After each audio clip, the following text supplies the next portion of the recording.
I, 25F, and my BF Harris, 26 meters, have been dating for about a year and a half. We met through mutual friends at an art gallery opening. When we first met, he had just broken up with his ex Kelly, 24F, 2 weeks before.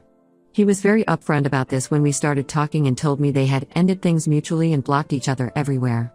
I was hesitant at first because of how recent the breakup was, but Harris was so charming and convincing when he told me he was completely over her and ready to move on. Some background about our relationship: Harris is a successful contemporary artist who specializes in mixed media installations.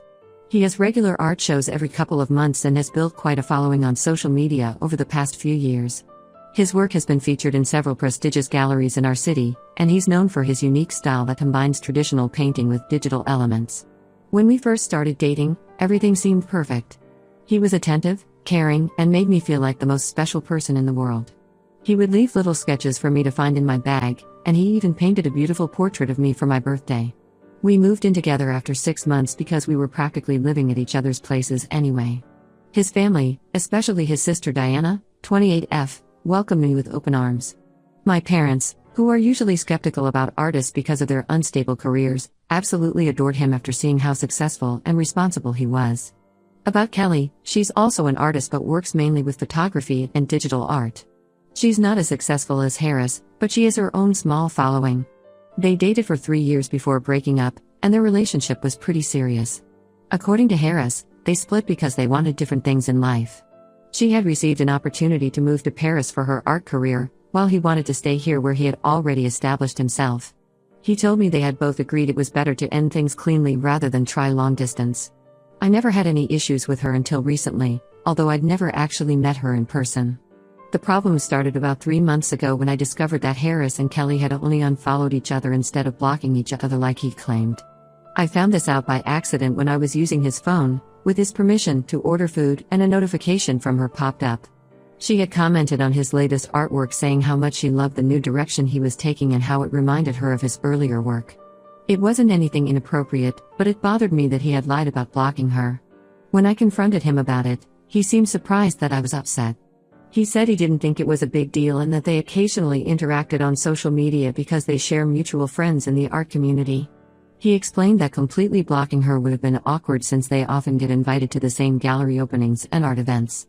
He promised to be more transparent about their interactions in the future. I wasn't completely happy about it, but I decided to trust him because everything else in our relationship was going so well. Things were fine for a few months until last week when I discovered something that completely shook my trust in him. I was cleaning our apartment while Harris was at his studio, and I noticed that his desk was particularly messy. While organizing it, I found a sketchbook that had fallen behind the desk. When I picked it up to put it back, several Polaroid photos fell out. My heart stopped when I saw what they were: recent photos of Harris and Kelly at various cafes and art galleries. They looked very comfortable with each other in the photos, sitting close together and laughing. The dates on the photos showed that they were from the past 3 months, which meant he had been meeting her secretly throughout this time. I confronted Harris when he got home. At first, he tried to downplay it, saying they were just catching up as friends and discussing art. But when I pressed him about why he had hidden these meetups from me, he admitted that he and Kelly had been meeting regularly to discuss art and their careers. He said he didn't tell me because he knew I would overreact since I had been weird about their social media interactions. What really hurt was finding out that Kelly has been showing up to his private art sessions, something he hosts for selected artists twice a month at his studio. These sessions are exclusive, and artists have to be personally invited by Harris to attend. He never mentioned to me that Kelly was part of these sessions, even though I had specifically asked him to let me know if they ever met in person. He tried to justify it by saying it was purely professional and that Kelly is still part of his art circle. His sister Diana has always told me that I'm the best thing that ever happened to Harris and that Kelly was toxic for him. According to Diana, Kelly used to manipulate Harris into doing things her way and would throw tantrums if she didn't get her way. She would allegedly use her mental health as a way to control him, threatening to harm herself if he didn't do what she wanted. This makes me even more concerned about them meeting secretly. I packed a bag and went to stay with my best friend Amy, 25F. She thinks I'm right to be upset and says that Harris's behavior is suspicious. Harris has been calling and texting constantly since I left, saying he'll cut contact with Kelly if that's what I want, but I don't know if I can trust him anymore. He sent me long messages explaining how Kelly is just a friend now and how he never meant to hurt me, but all I can think about is how easily he lied to me for months. Some of our mutual friends think I'm overreacting. They say that it's natural for exes to remain friends, especially in close-knit communities like the art world. But I can't shake the feeling that there's more going on than Harris is admitting to. The secret meetings, the hidden photos, the lies about their contact, it all feels wrong. I feel like an idiot for not seeing the signs earlier. Was I naive to believe him when he said he was over her? Should I have been more suspicious when he lied about blocking her? I've never been the jealous type, and I don't want to be controlling, but this situation has made me question everything. Ida for considering ending our relationship over this? Am I overreacting? I keep going back and forth between feeling justified in my anger and wondering if I'm making too big a deal out of this. Edit. Just to clarify, I've never had issues with Harris having female friends. He has several close friends who are women, and I've never felt threatened by any of them. This is specifically about him lying about meeting his ex. Update 1. It's been 2 weeks since my original post. A lot has happened during this time, and I needed some space to process everything before updating. I want to thank everyone who commented and offered advice. Reading your responses helped me realize I wasn't overreacting. After staying at Amy's for 5 days, I finally agreed to meet Harris at a neutral location, a cafe we'd never been to before. I didn't want to meet at our apartment because I was afraid I'd get emotional and give in too easily in a familiar setting. Amy waited nearby at another cafe, just in case things went badly. When we met, Harris looked terrible. He hadn't shaved, and it was clear he hadn't been sleeping well. He immediately started apologizing and pulled out his phone, offering to show me all his recent conversations with Kelly. I decided to look through them because I wanted the full truth. While there wasn't anything overtly romantic in their messages, what I found was still disturbing. Their conversations were frequent, sometimes multiple times a day, and very personal. They weren't just talking about art like he claimed. They discussed memories from their relationship, shared inside jokes, and talked about their families. There were messages about how Kelly's mom still asks about him, and how he sometimes misses their Sunday dinners together. It felt like reading conversations between two people who were more than just friends. During our talk, Harris finally confessed something that made my stomach turn. Kelly had kissed him at one of their meetups about a month ago. According to him, they were alone in his studio after everyone else had left an art session. They were looking at some of his old work, pieces he had created while they were together, and she suddenly kissed him. He claims he pushed her away immediately and told her it was inappropriate, but he didn't tell me because he was afraid of how I would react. He said he stopped meeting her one-on-one after that incident but still allowed her to attend his art sessions because it would look unprofessional to exclude her, and he didn't want to create drama in the art community. I was still processing this new information when my phone buzzed. Kelly had somehow found my private Instagram account and sent me a message. Her version of events was very different from Harris's. According to her, Harris had been sending her mixed signals for months. She said that during their meetups, he would often reminisce about their relationship and talk about how much he'd grown since then. She claimed he frequently mentioned missing their relationship and wondering how things could have been different if she hadn't wanted to move to Paris. She sent me screenshots of their conversations that Harris had conveniently deleted from his phone before showing me. In these messages, he had indeed said things like "I miss how we used to be and sometimes I wonder what if." There were also messages about how much he missed her family and their old routines together.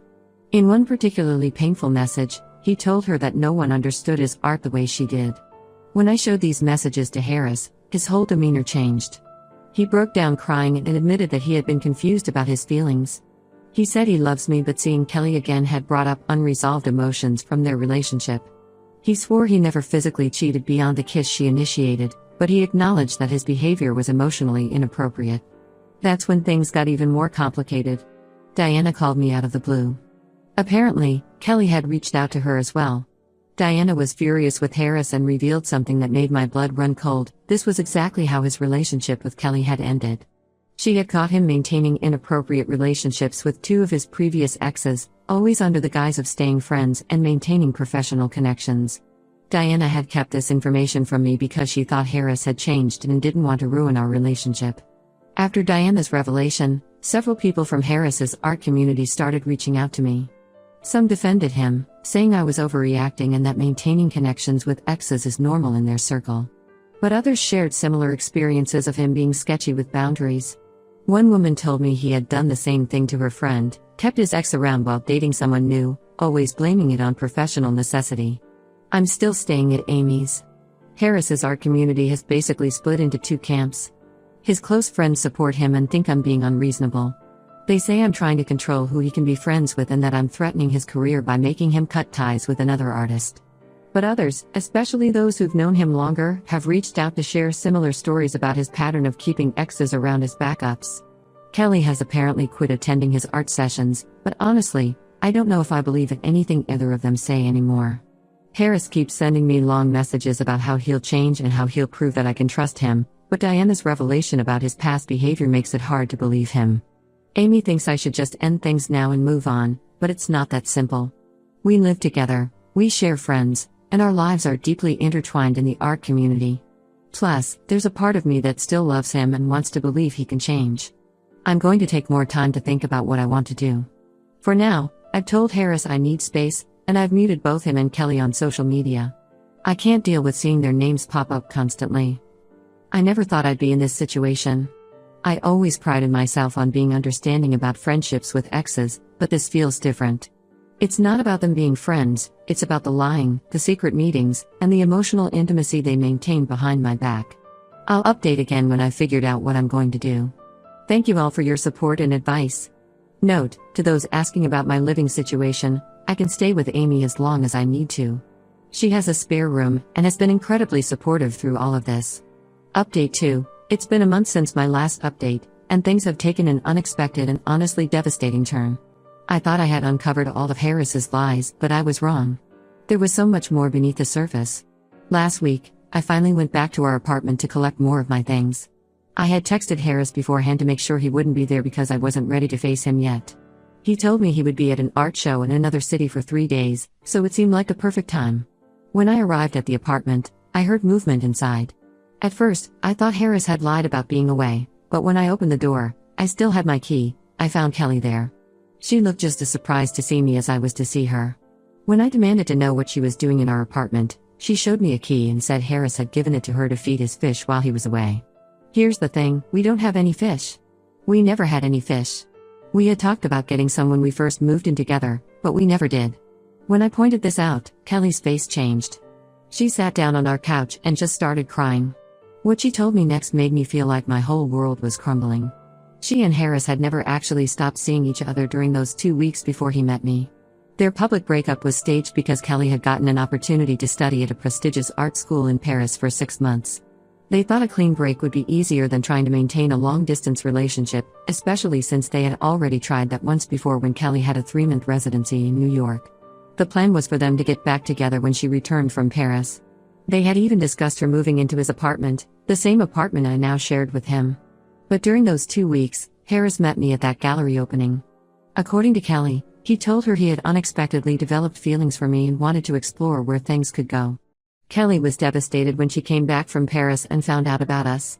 But Harris had convinced her to keep their original relationship timeline a secret. He promised her they would remain special friends and that maybe someday, when the timing was right, they could try again. He kept telling her that what we had wasn't as deep as their connection, that I didn't understand his art the way she did. I called Diana immediately after Kelly left, needing to know if any of this was true. Diana broke down and admitted she knew parts of it but not everything. She knew about the staged breakup but thought Harris had genuinely chosen to move on with me. She had no idea he had been stringing Kelly along this whole time. Diana also revealed more about Harris's past relationships. Apparently, this was his pattern. He kept all his exes around his backups, telling each one she was special and different from the others. He would maintain these connections under the guise of professional networking, always leaving the door open for possible reconciliation. What makes me feel even more stupid is that there were signs I had missed. The way he would get defensive about his phone. How he always had work meetings that ran late on certain days. The fact that he insisted on keeping a small studio apartment as his workspace even though we had plenty of room in our apartment for a studio.